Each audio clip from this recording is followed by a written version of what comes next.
नमस्कार, मैं हूं अंचल ओझा और आप देख रहे हैं खबरी चौक। आज है अंतर्राष्ट्रीय महिला दिवस और आज अंतर्राष्ट्रीय महिला दिवस के अवसर पर हम उन महिलाओं की बात कर रहे हैं जिन महिलाओं के दम पर, जिन महिलाओं के कार्य से हमारे शहर का नाम है, जिन महिलाओं की मेहनत ने हमारे शहर को बुलंदियों पर पहुंचाया है। जी हाँ, वही शहर अंबिकापुर, जिसे आज देश और दुनिया जानती है। हम बात कर रहे हैं उन महिलाओं की जो 450 की संख्या में महिलाएं हैं, जो ऐसे जगहों से आई हैं। उनका ऐसा संघर्ष है जिनकी कहानी आप सुनेंगे उन्हीं की जुबानी। उन महिलाओं की कहानी जिन्होंने यहाँ तक का सफर कैसे तय किया, यह हम बताएंगे आपको इस महिला दिवस के अवसर पर बनाई गई हमारी स्पेशल स्टोरी में। तो आइए चलते हैं अंबिकापुर शहर के उन SRLM सेंटरों में जहां पर स्वच्छता दीदियां काम करती हैं और काम के साथ साथ अपने परिवार और अपने बच्चों को आगे बढ़ा रही हैं और अपना भविष्य उज्जवल, अपनी नींव को मजबूत बना रही हैं। स्वच्छ अंबिकापुर, स्वस्थ अंबिकापुर, सुंदर अंबिकापुर। बोलने और सुनने में बड़ा ही प्यारा लगता है। सिर्फ बोलने में नहीं बल्कि अंबिकापुर स्वच्छ और सुंदर है, जिसे स्वच्छ और सुंदर बनाने में सैकड़ों महिलाओं की भूमिका है, जो दिन भर इसके लिए कार्य करते रहते हैं। आज महिला दिवस पर हमने इसी स्वच्छता समूह से जुड़ी 3 महिलाओं से बात की और उनके संघर्षों को जाना। जो अंबिकापुर स्वच्छता में नंबर 1 है, पिछले कई वर्षों से देश के अन्य शहरों के मुकाबले अव्वल रहा है। उस शहर को सुंदर बनाने में कई महिलाओं ने काफी मेहनत की है।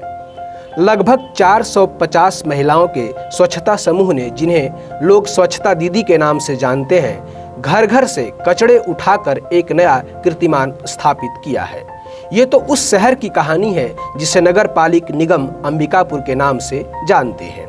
मगर इस कहानी को लिखने वाले महिलाओं की भी एक कहानी है। कुछ ने जिंदगी में काफी संघर्ष किया और अब यहाँ आकर जिंदगी ने एक मोड़ लिया और अब नई कहानी लिख रहे हैं। आइए सुनते हैं इन स्वच्छता दीदियों की कहानी। मेरा नाम शशिकला सिन्हा है। मैं स्वच्छ अंबिकापुर सहकारी समिति में 5 सालों से अध्यक्ष के रूप में काम कर चुकी हूँ और अभी मैं एक सेंटर इंचार्ज हूँ ठनगन पारायसगढ़। शुरुआत में तो जैसे कि इसमें पहले ही कहा गया था कि आपको खुद ही इसमें कमाई करना है, मतलब गवर्नमेंट जॉब नहीं है। तो उस समय शुरुआती दौर में तो बहुत ही कठिनाई आना हुआ कि जैसे जो लोग ट्रेनिंग में बहुत लोग जुड़े थे, जैसे 750 लोग ट्रेनिंग में जुड़े थे, लेकिन जैसे ही उन्हें पता चला कि गवर्नमेंट जॉब नहीं है और इन्हें खुद ही पैसा कमाना है, तो पूरे लोग चले गए। तो जो हम लोग 12 लोगों को कोर मेंबर के रूप में बनाया गया था, उन्होंने डिसाइड किया कि हाँ, इस काम को करना ही है। फिर हमने तत्कालीन कलेक्टर से श्रीमती रितु सेन से मिला। उन्होंने हमें जानकारी दी कि कैसे काम करना है और उन्होंने बताया कि आपको खुद ही अर्न करना है। सेग्रीगेट करोगे, जो कचरा बेचोगे उससे पैसा मिलेगा, साथ में आपको घर से जो यूजर चार्ज मिलोगे उससे आपको ये काम करना है। उसके बाद हम लोगों ने 12 लोगों ने डिसाइड किया कि ये काम को करना ही है हम लोग को। मेरा नाम बबीता लकड़ा है। वो एक्सीडेंट हुआ, वो मतलब कि बकरी चर रही थी ना, तो वही आ रहे थे उधर से, तो ही एक्सीडेंट हो गया बकरी को बचाते बचाते। कितने साल हो गए? तो वही 2015 में ख़त्म हो गए। ये अच्छा है और भाई किसी से मांगना नहीं पड़ रहा है, बस घर घर जाके कचरा उठाते हैं, सबका घर से ला के छाटते हैं। सुशीला पहले खेती कर रही थी, रोपा सब लगाने जाती थी, तो अब पैसा अच्छा मिल रहा है, घर भी चल रहा है। काम नहीं करती थी तो घर भी नहीं चलता था, निकला भी काम कर रही हूँ तो घर चल रहा है। मेरा नाम अगुस्टीना कुजूर है, मैं कोर मेंबर हूँ और सोसाइटी की अध्यक्ष भी हूँ। फैमिली में मेरी एक लड़की है और मैं हूँ और मेरे रिश्तेदार हैं, यहीं पे परिवार के बीच में ही रहती हूँ। कहीं एक्सीडेंट हो गया, कोई बीमार हो गया, तो इस दौरान यदि कहीं दिक्कत हो गया, हमारे SLRM में कहीं आग लग गई, तो एक कोर मेंबर की जिम्मेदारी होती है कि हमको जाके वहाँ पर देखना है, इन्फॉर्म करना है, बुझाने की क्या व्यवस्था हो सकती है। इस तरह से मतलब कि हम लोग की जिम्मेदारी है कि हम लोग 11:30 बजे भी कॉल रिसीव करते हैं। यहाँ पर संघर्ष के साथ साथ में हमको शासन से लाभ मिला और मैं क्या है, मैं तो बेरोज़गार थी और मुझे भी यहाँ आके मतलब शासन का लाभ मिला, छात्रवृत्ति मेरे बच्चे को मिला, मुझे समय पर मानदेय मिला है और फिर मैं मजबूत होती गई और आज तक की स्थिति में आ गई। तो मुझे महसूस नहीं हुआ कि मुझे अभी परेशानी है। परिवार में मेरे हस्बैंड सर्विस में थे और वो एक्सीडेंट हो गया ट्रक से, फिर हम अकेले हुए। ये तो 2009 में हुआ था। फिर हमको मतलब मायके से भी साथ नहीं मिला, ससुराल से भी साथ नहीं मिला।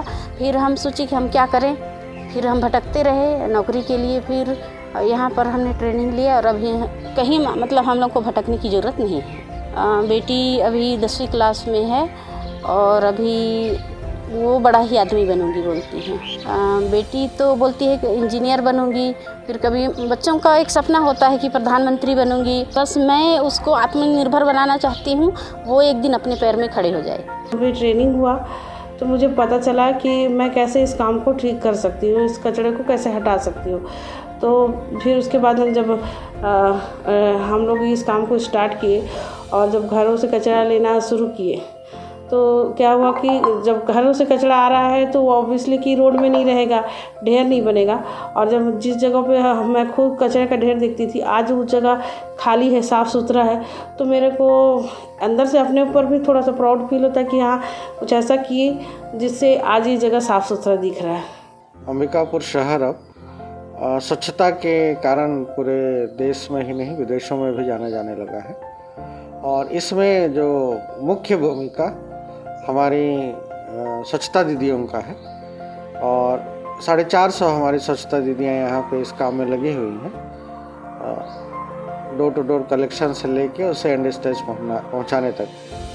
और इसी वजह से सभी कोई हमारी ओर जब भी स्वच्छता सर्वेक्षण और स्वच्छता की बात होता है तो सभी अंबिकापुर की ओर देखते हैं। कचरा संग्रहण के साथ में फिर उसको एंड स्टेज में पहुंचा के फिर उसे ट्रीटमेंट करके या तो जैसे गीला कचरा का खाद बना के, प्लास्टिक से तो ग्रैन्यूल्स बना के, या फिर जब ग्रैन्यूल्स नहीं बनते थे उस समय रोड पे यूज़ करके, इस तरीके से हम लोगों ने उससे राजस्व अर्न किया और उसी से फिर हम लोगों ने स्वच्छता दीदियों को पेमेंट किया। अभी के समय में शासन भी हमें ऐड कर रही है और अंबिकापुर नगर निगम ने भी उन्हें और बेहतर तरीके से वो अपनी जीविका चला पाएँ करके 6,000 का अभी सैलरी किया था। और धन्यवाद करूँगा मैं छत्तीसगढ़ शासन का भी, माननीय मुख्यमंत्री जी का, माननीय महाराज साहब का, पूरे कैबिनेट का, कि स्वच्छता दीदियों का 1,000 और उन्होंने बढ़ा दिया है। तो इस तरीके से हमने 450 परिवार को एक मजबूत स्तंभ की तरह खड़ा किया है। और उत्तर परिवार अगर अपने परिवार को अच्छे से चला लेता है और अपने बाल बच्चों की अच्छी परवरिश और अच्छी शिक्षा कर लेता है, यही तो विकास है। महिला दिवस पे मैं सभी को बहुत सारी शुभकामनाएं देता हूं और निश्चित तौर पे अगर हमारी बहन बेटियां माँ अगर हमारी मजबूत होंगी तो परिवार मजबूत होगा और परिवार मजबूत होगा माने कि हमारा राज्य, हमारा देश मजबूत होगा। तो देखा आपने कि ये वह अंबिकापुर है, वह नगर निगम है जहां पर महिलाओं की मेहनत ने अंबिकापुर का नाम देश और दुनिया में पहुंचाया है। उन महिलाओं के दम पर जिन्होंने गांवों से निकलकर वो घरों से बाहर आकर शहर का नाम रोशन कर रही हैं। तो ऐसे ही कई और स्टोरी महिलाओं की लेकर हम आएंगे और ऐसे ही इन महिलाओं का काम, इन महिलाओं का जज्बा और इन महिलाओं की मेहनत शहर को ऊंचाइयों पर ले जाए और शहर का नाम लगातार स्वच्छता में देश भर में नंबर 1 आता रहे। तो मुझे दीजिए विदा। मैं अंचल ओझा आप सभी से एक बार पुनः अंतर्राष्ट्रीय महिला दिवस के अवसर पर आप सभी को बधाई देते हुए लेता हूँ विदा। धन्यवाद।